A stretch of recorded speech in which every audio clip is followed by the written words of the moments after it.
ರಾಜ್ಯದಲ್ಲಿ ಕಾಂಗ್ರೆಸ್ನ ಸರ್ಕಾರ ಆಡಳಿತಕ್ಕೆ ಬಂದು 3 ವರ್ಷ ಆಗದೆ. ಈ 3 ವರ್ಷದಲ್ಲಿ ಅಲ್ಲೆಲ್ಲೋ ಹಾವೇರಿ ಜಿಲ್ಲೆನಲ್ಲಿ 1000 ದಿನ ಪೂರೈಸಿದೆ ಈ ಸರ್ಕಾರ ಅಂತ ಸರ್ಕಾರದ ದುಡ್ಡಲ್ಲಿ, ಜನಗಳು ತೆರಿಗೆ ಮೂಲಕ ಕಟ್ತಕ್ಕಂಥ ದುಡ್ಡಲ್ಲಿ ಸಾಧನಾ ಸಮಾವೇಶ ಅಂತ ಮಾಡ್ತಾರೆ. 1000 ದಿನ ಪೂರೈಸಿಬಿಟ್ಟಿದೀವಿ ಅಂತ ಮಹೇಶ್ ಅಣ್ಣವರು ಮಾತಾಡಬೇಕಾದ್ರೆ ಹೇಳ್ತಾ ಇದ್ರು. ಮೊನ್ನೆ ಬಿಜಾಪುರ ಜಿಲ್ಲೆಗೆ ಹೋಗಿದ್ದೆ. ಅಲ್ಲಿ ಪತ್ರಿಕಾ ಮಾಧ್ಯಮದ ಸ್ನೇಹಿತರಿಗೆ ಕುರಿತು ಮಾತಾಡಬೇಕಾದ್ರೆ ಒಂದು ಮಾತು ಹೇಳಿದೆ.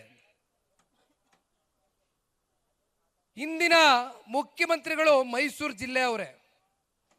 ನನಗೆ ಅವರ ಹಿರಿತನದ ಬಗ್ಗೆ ಅತ್ಯಂತ ಗೌರವ ಇದೆ. ಆದರೆ 2013 ಮತ್ತು 2018 ಅವರ ಆಡಳಿತ ಮತ್ತು ಇವತ್ತಿನ ಆಡಳಿತ ಹೆಚ್ಚು ಕಮ್ಮಿ ಮಹೇಶ್ ಅಣ್ಣ ಅವ್ರು ಹೇಳ್ದಂಗೆ ಕರ್ನಾಟಕ ಕಂಡಂತ ಅತ್ಯಂತ ಅಪರೂಪದ ಒಂದು ವ್ಯಕ್ತಿತ್ವ ಮಾಜಿ ಮುಖ್ಯಮಂತ್ರಿಗಳು ದೇವರಾಜ್ ಅರಸರವರು. ಅವ್ರಿಗಿಂತ ನಾನು ಹೆಚ್ಚಾಗಿ ಆಡಳಿತ ದಿನಗಳು ಕಳೆದು ಬಿಟ್ಟದೆ ಅಂತ ತನ್ನಕ್ಕೆ ತಾನು ಬೆನ್ನಿಗೆ ತಟ್ಕೊಳ್ತಾರೆ. ಅದರ ಜೊತೆಯಲ್ಲಿ ಬಹುಶಃ 17ನೇ ಬಡ್ಜೆಟ್ ಇರಬೇಕು ಮಂಡಿಸ್ತಾ ಇರೋದು, ಮಾರ್ಚ್ 9ನೇ ತಾರೀಕು. ಮಾನ್ಯ ಸಿದ್ದರಾಮಣ್ಣ ಅವರು ಮೈಸೂರು ಜಿಲ್ಲೆಯಿಂದ ಏನು ಪ್ರತಿನಿಧಿಸ್ತಾರೆ, 8 ವರ್ಷಕ್ಕೂ ಹೆಚ್ಚು ಆಡಳಿತವನ್ನು ಮಾಡಿದ್ದೀರಿ ಮಾನ್ಯ ಸಿದ್ದರಾಮಣ್ಣ ಅವರೇ.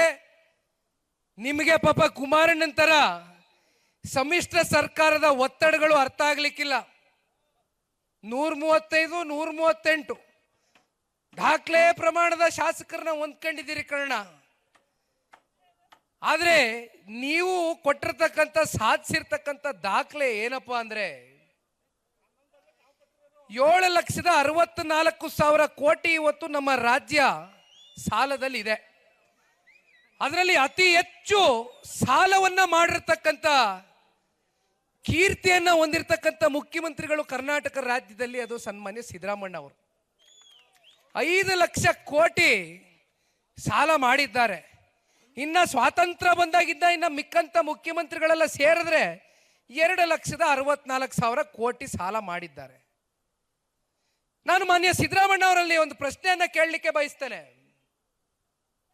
ಕುಮಾರಣ್ಣ ಅವರು ನಿಮ್ಮ ಜೊತೆ ಸರ್ಕಾರ ರಚನೆ ಮಾಡಿದಾಗ ಇಲ್ಲಿ ಎಲ್ಲ ನಾಯಕರುಗಳು ಸ್ಮರಿಸ್ಕೊಳ್ತಾ ಇದ್ರು. ಇವತ್ತಿಗೂ ಕೂಡ ಹಳ್ಳಿಗಳು ಹೋದ್ರೆ ರೈತಾಪಿ ವರ್ಗ ನೀವು ನೆನೆಸ್ಕೊಳ್ತೀರಿ. ರೈತರು ಸಂಕಷ್ಟದಲ್ಲಿದ್ದಾಗ ಸಾಲಗಳು ತಗೊಂಡು ಸಾಲದ ಹೊರೆಯಿಂದ ಆತ್ಮಹತ್ಯೆಗೆ ಶರಣಾದಂತ ಸನ್ನಿವೇಶವನ್ನ ನೋಡಿ ನಮ್ಮ ರೈತರನ್ನ ಉಳಿಸ್ಬೇಕು ಅಂತಕ್ಕಂಥ ಗಟ್ಟಿ ನಿಲುವಿನಿಂದ ಸನ್ಮಾನ್ಯ ಕುಮಾರಣ್ಣ ಅವರು ತಗೊಂಡಂತ ತೀರ್ಮಾನ ಇಡೀ ದೇಶದಲ್ಲಿ ಯಾವುದಾದ್ರೂ ರಾಜ್ಯದ ಮುಖ್ಯಮಂತ್ರಿ ರೈತರ ಸಂಪೂರ್ಣ ಸಾಲ ಮನ್ನಾ ಮಾಡಿರ್ತಕ್ಕಂಥ ಏಕೈಕ ನಿದರ್ಶನ ಇದ್ರೆ ಅದು ರೈತರ ಮಗ ಸನ್ಮಾನ್ಯ ದೇವೇಗೌಡರು ಸಾಹೇಬರ ಸುಪುತ್ರ ಸನ್ಮಾನ್ಯ ಕುಮಾರಣ್ಣ ಅವರು. ರೈತರ ಸಾಲ ಮನ್ನಾ ಮಾಡಿಯೂ ಕೂಡ ಕುಮಾರಣ್ಣ ಅವರು ರಾಜ್ಯವನ್ನ ಅಥವಾ ರಾಜ್ಯದ ಪ್ರಜೆಗಳನ್ನ ಸಾಲಗಾರರಾಗಿ ಮಾಡಲಿಲ್ಲ. ಇದು ಕುಮಾರಣ್ಣನ್ಗೆ ಆಡಳಿತದಲ್ಲಿ ಇರ್ತಕ್ಕಂಥ ಅನುಭವ.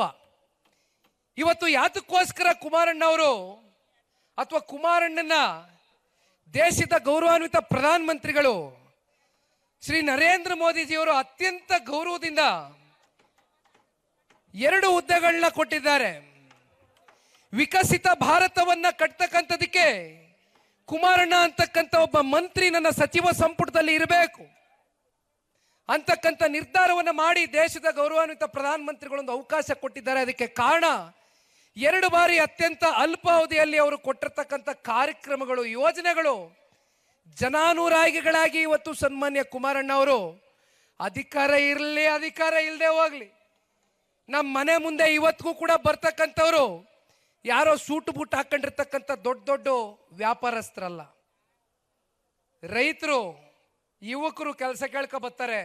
ಇಲ್ಲಾಂದ್ರೆ ಯಾರು ಆರೋಗ್ಯ ಸಮಸ್ಯೆ ಇದ್ರೆ ಸಮಸ್ಯೆ 5 ಲಕ್ಷ 10 ಲಕ್ಷ 20 ಲಕ್ಷ ಬಿಲ್ಗಳಾಗವೆ, ನಮ್ಗೆ ಹೆಂಗಾದ್ರೂ ಮಾಡಿ ನಮ್ಮನ್ನು ಉಳಿಸ್ಕಡಿ ಅಂತ ಬರ್ತಾರೆ. ಇದು ಕುಮಾರಣ್ಣ ಅವರು ಸಂಪಾದನೆ ಮಾಡಿರ್ತಕ್ಕಂಥ ಆಸ್ತಿ. ಹಾಗಾಗಿ ಪಾಪ ನಾನು ಒಂದು ಮಾತು ಇತ್ತೀಚೆಗೆ ಹೇಳಿದೆ, ದಯಮಾಡಿ ಕೇಳಿಸ್ಕೊಳ್ಬೇಕು, ಬಹಳ ಗಂಭೀರವಾದಂಥ ವಿಚಾರ. ಇದು ನಿಖಿಲ್ ಕುಮಾರಸ್ವಾಮಿ ಭಾವನೆ ಅಲ್ಲ, ಅಷ್ಟೇ ಅಲ್ಲ. ನಾನು ಬಹಳ ಸ್ಪಷ್ಟವಾಗಿ ಹೇಳಿದ್ದೇನೆ, 9,000 ಕಿಲೋಮೀಟರ್ ಇಡೀ ರಾಜ್ಯ ವ್ಯಾಪ್ತಿ ನಾನು ಪ್ರವಾಸ ಮಾಡಿದೆ. ಹಳೆ ಮೈಸೂರು ಪ್ರಾಂತ್ಯ ಅಷ್ಟಕ್ಕೆ ಸೀಮಿತವಾಗ್ದಿರ ಕಲ್ಯಾಣ ಕರ್ನಾಟಕ, ಕಿತ್ತೂರು ಕರ್ನಾಟಕ, ಮಧ್ಯ ಕರ್ನಾಟಕ, ಉತ್ತರ ಕನ್ನಡ ಸೇರಿದಂತೆ ಅನೇಕ ಜಿಲ್ಲೆಗಳಲ್ಲಿ ಪ್ರವಾಸ ಮಾಡಿದಾಗ ಜನ ಎಲ್ಲೋದ್ರೂ ಕೂಡ ಕುಮಾರಣ್ಣನ ಆಡಳಿತವನ್ನ ನೆನೆಸ್ಕೊಳ್ತಕ್ಕಂಥದ್ದನ್ನ ನಾನು ಹತ್ರ ಕಣ್ಣಾರೆ ನೋಡಿದ್ದೇನೆ. ಹಾಗಾಗಿ ನಾನು ಮಾತನಾಡಬೇಕಾದ್ರೆ ಮಾಧ್ಯಮಗಳಲ್ಲಿ ಏನು ಹೇಳಿದೆ, ಜನ ಇವತ್ತು ಎಲ್ಲೋದ್ರೂ ಕೂಡ ಕುಮಾರಣ್ಣನ ಒಂದು ಆಡಳಿತವನ್ನ ನೆನೆಸ್ಕೊಳ್ತಾ ಇದ್ದಾರೆ ಅಂತ ಒಬ್ಬ ವ್ಯಕ್ತಿ ಮತ್ತೆ ಈ ರಾಜ್ಯದ ಚುಕ್ಕಾಣಿಯನ್ನ ಹಿಡಿದ್ರೆ ರಾಜ್ಯದ ಬಡವರಿಗೆ, ರೈತರಿಗೆ, ದೀನ ದಲಿತರಿಗೆ, ನೊಂದಿರ್ತಕ್ಕಂಥ ವರ್ಗಕ್ಕೆ ನ್ಯಾಯ ಕೊಡ್ತಾರೆ ಈ ಒಬ್ಬ ವ್ಯಕ್ತಿ ಅಂತಕ್ಕಂಥದ್ನ ಜನ ಚರ್ಚೆ ಮಾಡ್ತಾವ್ರೆ ಅಂತ ಮಾತ್ರ ನಿಖಿಲ್ ಕುಮಾರಸ್ವಾಮಿ ಹೇಳ್ದ. ಸ್ವಾದಿಷ್ಟತೆಯ ಸ್ವಾದ, ತಾಜಾತನದ ಆಹ್ಲಾದ, ಉತ್ತಮ ಆರೋಗ್ಯ ಮತ್ತು ಹೆಚ್ಚಿನ ರೋಗ ನಿರೋಧಕ ಶಕ್ತಿಯ ವೃದ್ಧಿಗೆ ಈಗ ನಿಮಗೆ ಸಿಗುತ್ತಿದೆ ಉತ್ತಮ ಗುಣಮಟ್ಟದ ಪೌಷ್ಟಿಕಾಂಶ Shri Vaidik millet health mix. ಇದು ಸಿರಿಧಾನ್ಯಗಳ ಸಂಪತ್ತು.